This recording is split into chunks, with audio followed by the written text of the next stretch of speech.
Dr. Jim Partington, and I'm a board-certified behavior analyst and a licensed psychologist who's been working with children with disabilities, including autism, since the early 70s. I'm best known for my work in the area of what's called verbal behavior, and also for my assessment, the assessment of basic language and learning skills revised, also referred to as the ABLES-R. The ABLES-R has an online version that we call WebABLES. And at webables.net, we are now adding some new analytics features that will allow parents and teachers to get statistical information about the child's assessment results and also see graphs so that they can see how the child has changed as a result of effective intervention techniques. I'm going to walk you through the different types of data analyses and graphing options that are now available with the WebABLES analytic features. Whenever you conduct an ABLES-R assessment, it's easy to see what the child can do and can't do on the skills tracking grids. And of course, once we've done the assessment, we do our teaching, and maybe 6 months or 9 months later, we come back and we update the assessment to show the progress that the child's made. Now, what the new analytics feature of WebABLES is able to do for you is to analyze those data and give you some statistical analysis about the learner's performance and changes in the performance over time. There are 3 different options for looking at the data. You can look at the total number of items that are mastered or partially mastered. You can also look at the total score for sections or categories of the ABLES. And also you can take a look at the percentage of the total possible points for any section or category of the ABLES-R. So for example, looking at motor imitation, that category, there are 27 items in it. And when you look at the chart, you'll see that this child has completed 3 of the skills and has partially mastered 4 of the skills from the 27 possible.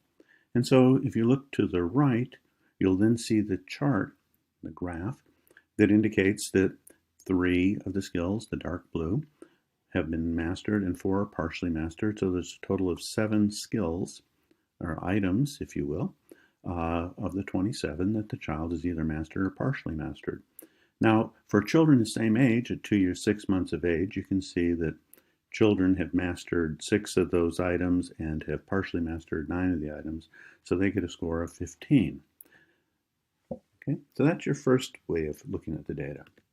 Another way of looking at the data is to count the boxes within each category. So for instance, in motor imitation, in the 27 items, there's a total of 80 possible boxes to be filled.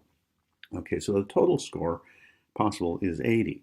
And now what we can do then is take a look at how many of these boxes have been filled by the child. So for instance, now when we look at the chart to the right, you'll see for the total score, they've obtained 10 points, if you will, or 10 of the boxes were filled from items that were completely mastered, and 8 other boxes were filled from items which were partially mastered, for a total score of 18 of the possible 80. Children the same age will have mastered 32 of those items, or boxes of the items, if you will. The other way of looking at the data, the third way, has to do with the percentage of the boxes that are filled. Now, as I just mentioned to you, there's 80 possible boxes to be filled in. He's completed 18 of those boxes have been filled in. And so now that's 23% of the total possible 80 possible points. So 23% of the possible score, whereas typically developing children on average will have filled in 87 of those boxes. So the issue is, what data do you want to look at? Well, you can look at any of the sections of the ABLES-R, the basic language and learning skills, academic, self-help, motor skills, or a subset of language skills. And you can also choose to look at any or all of the categories, the 25 categories, such as cooperation, visual motor, receptive language, imitation, and so on. If you choose the basic language and learning skills section, it will give you 15 categories, the first 15 categories of the ABLES-R. If you want to just have a language subset, it'll give you 7 categories of the language items. You can take a look at the 4 academic skills categories, or the 4 self-help skills areas, or the 2 motor skills areas. The choice is up to you. You will also get a table which will provide you with a statistical analysis of the student's performance.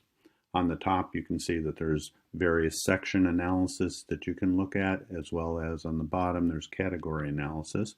I'll make it a little bit bigger here so you can kind of take a look and see the amount of data that's being provided for you. And again, here's your category analysis. So for instance, motor imitation, which we've already talked about, there's 27 items. You see that he completed 3, 4 are emerging.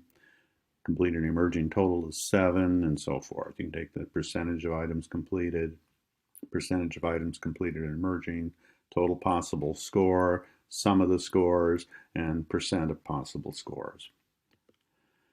And now we get to see the variety of graphs that are available. In this case, I'm showing you the basic language and learning skills section, and it shows you the total items that the child has mastered from that section.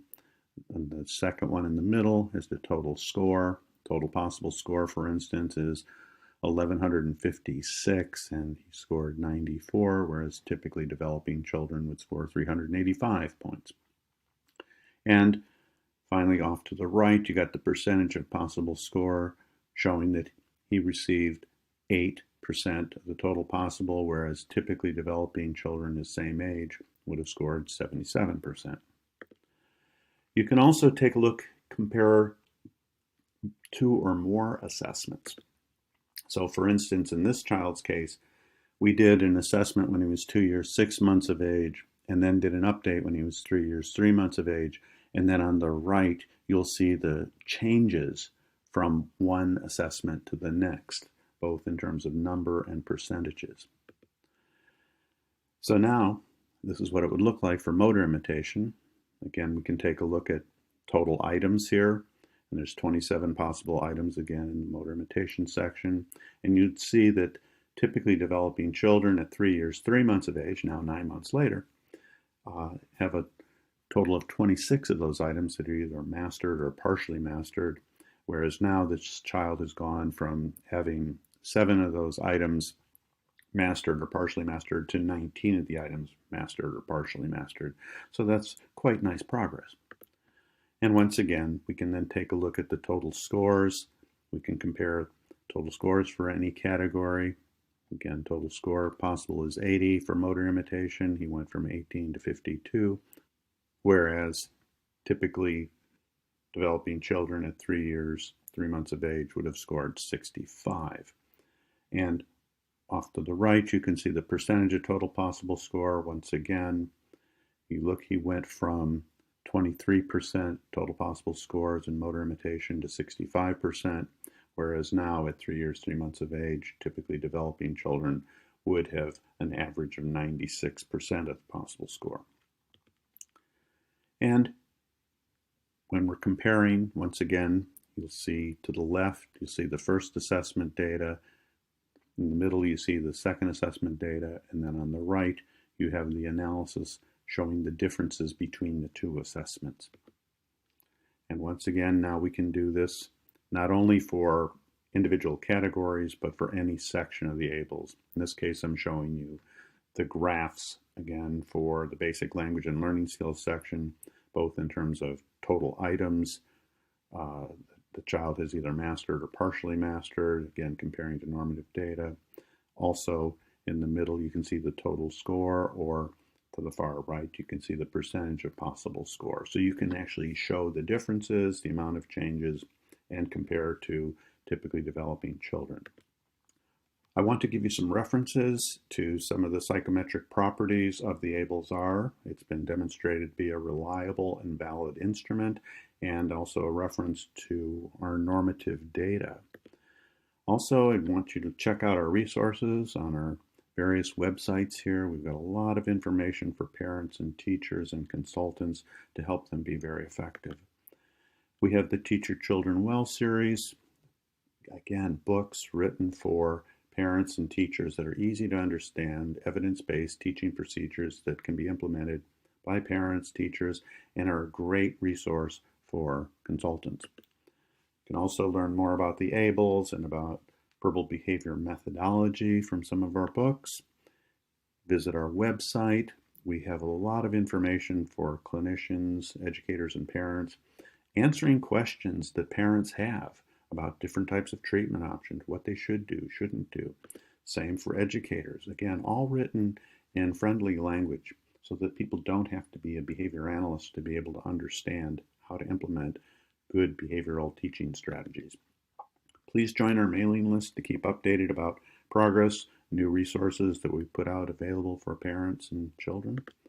And as always, I hope that every one of you is successful in helping these children reach their fullest potential and to enjoy life to their fullest, both now and in the future.